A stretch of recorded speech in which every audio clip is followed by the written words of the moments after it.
अस्सलाम वालेकुम। अस्सलाम वालेकुम।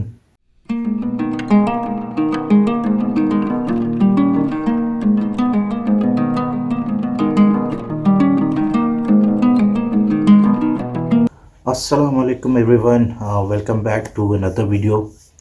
आज की वीडियो में हम बात करेंगे about my Saudi Arabia trip.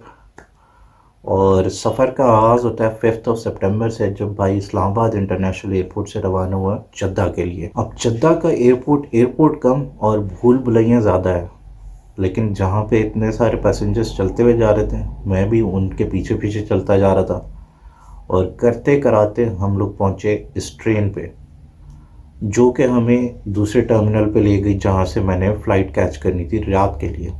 अब फ़्लाइट में चूँकि थोड़ा सा टाइम था, तो मैंने कहा क्यों ना एयरपोर्ट को थोड़ा सा एक्सप्लोर कर लिया जाए और कोई इक्का दुक्का जहाज़ों की वीडियो भी बना ली जाए, जैसा कि इस वक्त ये जहाज़ आप अपनी स्क्रीन पे देख सकते हैं।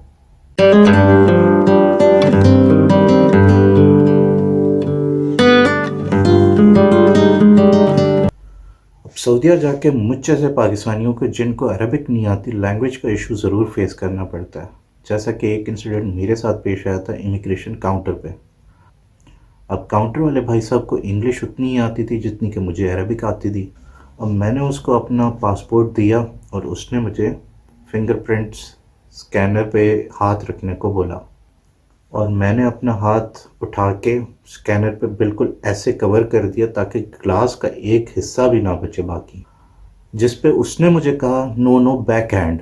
अब मेरे हिसाब से बैक हैंड बनता है ये, तो मैंने हाथ उठा के स्कैनर पे ऐसे रख दिया। और साथ साथ ये भी ख्याल आया कि यार बैक हैंड में तो कोई प्रिंट्स होते ही नहीं है। ये बड़ी अच्छी बात कही आप। लेकिन चूंकि मैं और वो दोनों अलग अलग मुल्कों से थे, तो एक फ्रीक्वेंसी पे आने में टाइम तो लगता ही है। मौसूफ का मतलब ये था कि जिस तरह से मैंने अपना हाथ पूरा फैला के ग्लास पे रखा हुआ है, तो उसको मैं थोड़ा सा पीछे करूं ताकि ये जो टिप्स हैं उसको वो स्कैन कर सके। फिर जब फाइनली उसने मुझे करके बताया कि किस तरह से रखने हैं, तो मेरी समझ में आया। नहीं तो उससे पहले तक तो थ्री इडियट्स वाले अंकल मेरे दिमाग में आ रहे थे। समझे? मैं समझाता हूँ, ये वाले। अरे कहना क्या चाहते हो? खैर, जब ये सारा सीन हो गया, स्कैनिंग वगैरह सारा प्रोसीजर हो गया, तो उसके बाद फिर उसने मुझे कहा कि नो इंग्लिश अंडरस्टैंड। अब यहाँ पे मेरा दिल तो किया कि मैं उसको समझाऊं कि तुम्हें कहना क्या चाहिए था और तुम कह क्या रहे हो, लेकिन फिर मैंने कहा छोड़ो, मिस कराओ और आगे बढ़े जाओ। यहाँ पे एक जो सीन था वो बहुत ही ज़्यादा बड़ा स्ट्रिक्ट लेवल था इनका। वो था इनकी जो चेकिंग होती है। जब आप मेटल डिटेक्टर से गुजरते हो, तो एक भी चूं चां की आवाज़ आई ना, इन लोगों ने कपड़े भी उतरवा देंगे। एंड बिलीव मी, इनकी चेकिंग बहुत स्ट्रिक्ट होती है। मुझे कोई 2-3 दफ़ा गुजरना पड़ा और मुझे जूते भी उतारने पड़े, बेल्ट भी उतार, कपड़े नहीं उतरे, लेकिन बेल्ट और जूते और बाकी सारी चीज़ें जो थी वो उतरवा के इन्होंने रखवाई। उसके बाद शुक्र है कोई चूं चां की आवाज़ नहीं आई। और थोड़ा सा मैंने रिस्क लेके ये थोड़ा सा रिकॉर्ड भी कर लिया ताकि मैं दिखा सकूं। और शुक्र किसी सिक्योरिटी वाले की नज़र नहीं पड़ी, वरना उसने काम कर देना था ख़राब। अब करते कराते मेरा टाइम हो गया था दूसरी फ़्लाइट कैच करने का, जो कि थी फ्रॉम जद्दा टू रियाद। अब सऊदीया का ट्रिप दो चीज़ों के बिना इनकम्प्लीट है।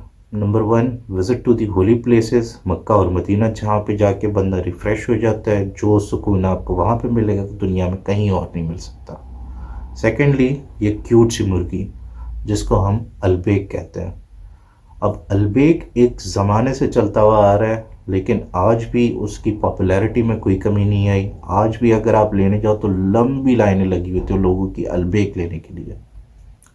और हमने ये दोनों काम लाजमी करने थे, और अल्हम्दुलिल्लाह दोनों काम खैर खैरियत से अंजाम हुए। फिर हमने मदीना में मुलाकात की क्यूट सी मुर्गी से, जहाँ पे हमने अलबेक दबा के खाया। खैर, इस वीडियो को हम लोग यहीं पे एंड करते हैं। मिलते हैं इंशाल्लाह अगली वीडियो में, जहाँ पे हम लोग आपको रियाद का टूर कराएंगे, ज़रा सिटी टूर प्लस कुछ मॉल्स वगैरह जो मैंने विज़िट किए थे वहाँ पे, वो दिखाऊंगा मैं। So stay tune, subscribe, like, share. खुश रहो।